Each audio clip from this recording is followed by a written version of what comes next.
এই যে এটা আমার চুইঝাল বাগান।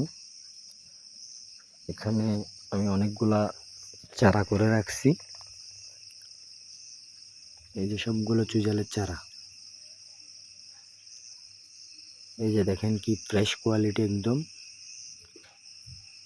একদম ফ্রেশ কোয়ালিটি। প্রয়োজনে এসে চেক করে নিয়ে যাবেন। এই যে গাছে ফুলও আসছে, এগুলোতে অলরেডি ফুলও আসছে। যা এখান থেকে যাদের চারা প্রয়োজন হয় এখান থেকে তুলে আমি রেডি করে দিই। চারা এখান থেকে তুলে প্যাকেজিং করে রেডি করে দিই। একদম কোয়ালিটিফুল চারা। এটা আমার নিজের বাগানে চারা করে রাখছি। সবগুলো মাটিতেই আছে চারা। এখান থেকে তুলে প্যাকিং করে দেওয়া হবে। এই যে চারা প্যাকিং করা আছে, এটা একটা অর্ডার হলে প্যাকিং করা হয়। এই যে এগুলো অর্ডার হয়েছে, এটা প্যাকিং করে রাখছি।